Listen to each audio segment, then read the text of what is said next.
Assalamualaikum warahmatullahi wabarakatuh.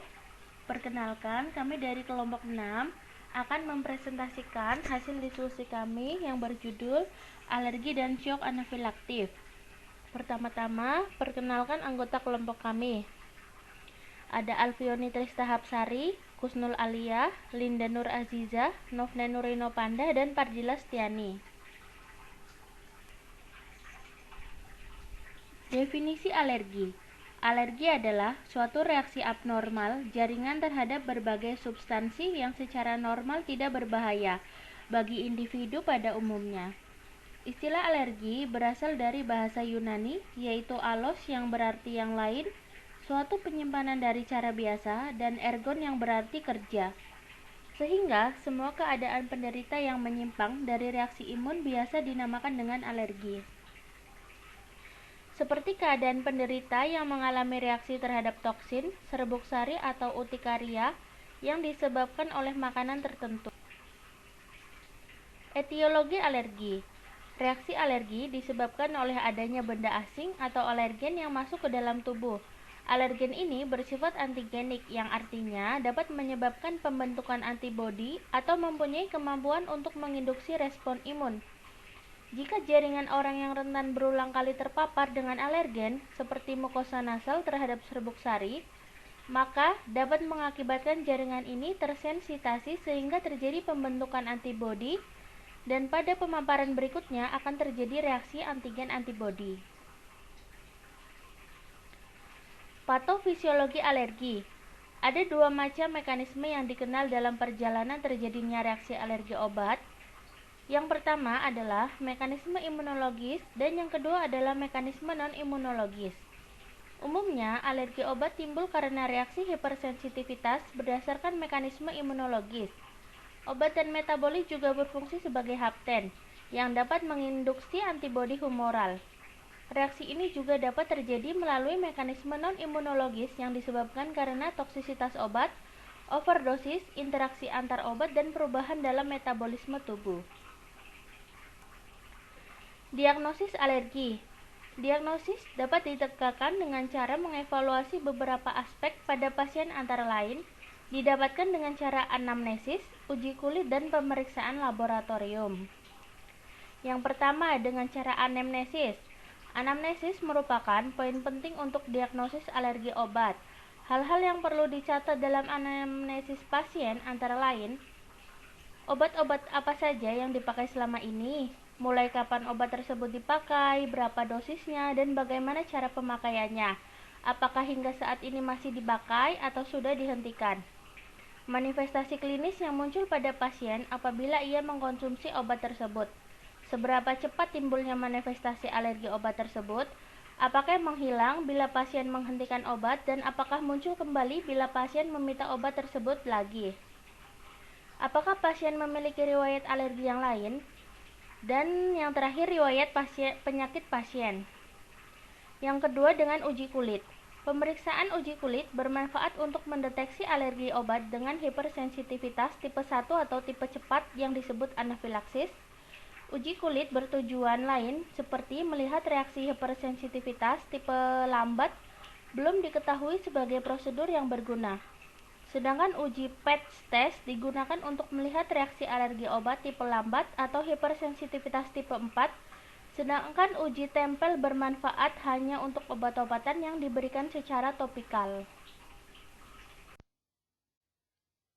Syok anafilaktik adalah suatu respon hipersensitivitas yang diperantarai oleh imunoglobulin E atau hipersensitivitas tipe 1 yang ditandai dengan curah jantung dan tekanan arteri yang menurun hebat. Hal ini disebabkan oleh adanya suatu reaksi antigen-antibodi yang timbul segera setelah suatu antigen yang sensitif masuk ke dalam sirkulasi.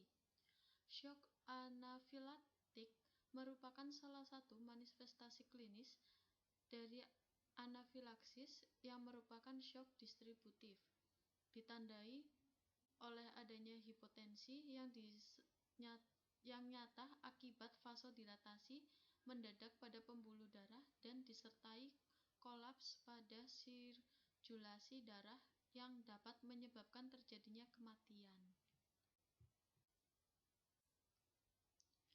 Selanjutnya yaitu epidemiologi shock anafilaktik. Anafilaksis dapat terjadi pada semua ras di dunia.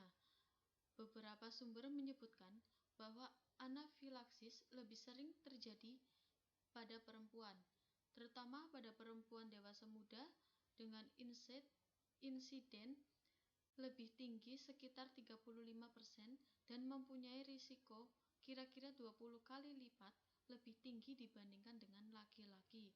Berdasarkan umumnya, anafilaksis lebih sering pada anak-anak dan dewasa muda, sedangkan pada orang tua dan bayi, anafilaksis jarang terjadi.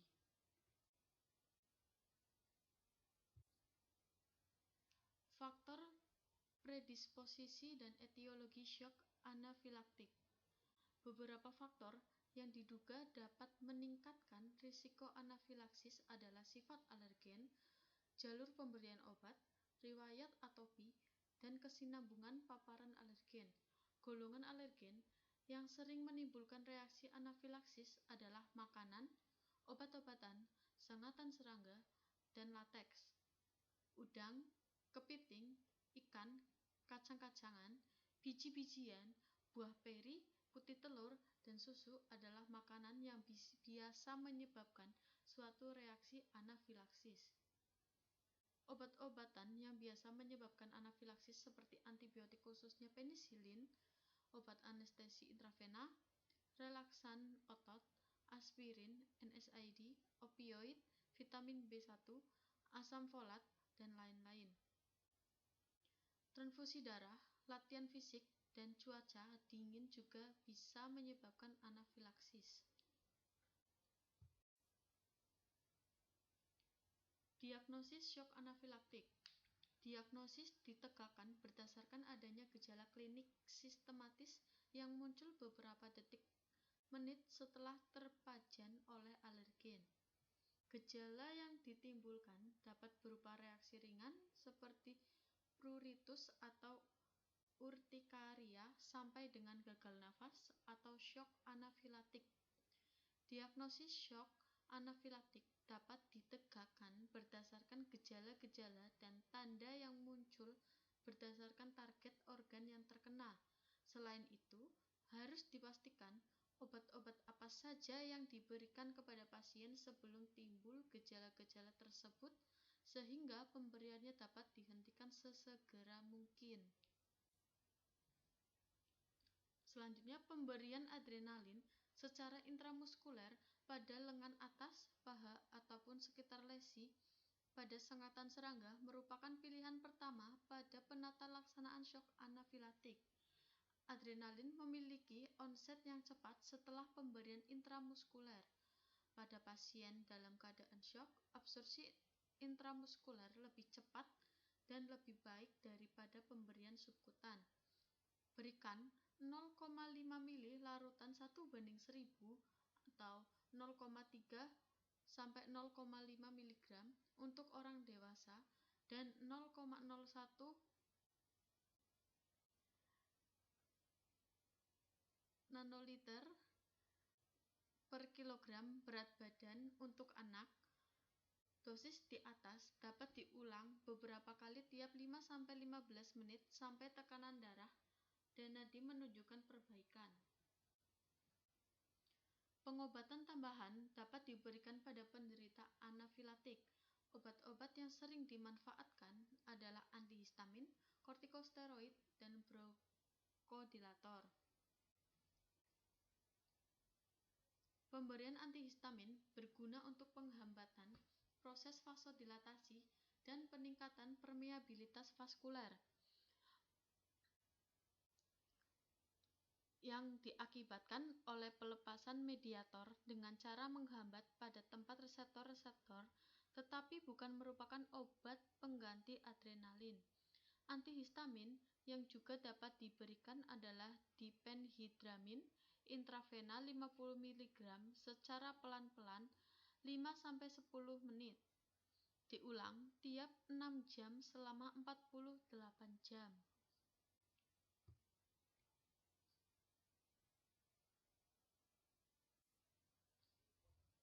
Selanjutnya yaitu analisis jurnal. Judul yang kita ambil pada analisis jurnal kali ini yaitu shock anafilaktik akibat anestesi lokal menggunakan lidokain.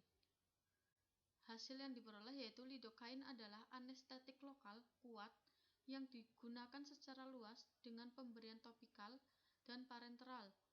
Cara kerja lidokain sebagai obat anestesik lokal ialah bergabung dengan reseptor spesifik yang terdapat pada kanal natrium, menyebabkan terjadinya blokade pada kanal tersebut dan mengakibatkan hambatan gerakan ion melalui membran sehingga kondisi impuls syaraf terhambat. Lidokain digunakan secara parenteral untuk anestesi infiltrasi, blokade syaraf, anestesi epidural, ataupun anestesi kaudal dan secara setempat untuk anestesi selaput lendir. Lidokain juga digunakan secara topikal pada tindakan-tindakan sebagai berikut, seperti kateterisasi uretra, sistoskopi, dan pemasangan pipa endotrakeal sebelum bronkoskopi. Menghilangkan nyeri yang menyertai wasir, pruritus di daerah anogenital. Indikasi yang lain adalah digunakan untuk menurunkan iritabilitas jantung sehingga digunakan sebagai obat anti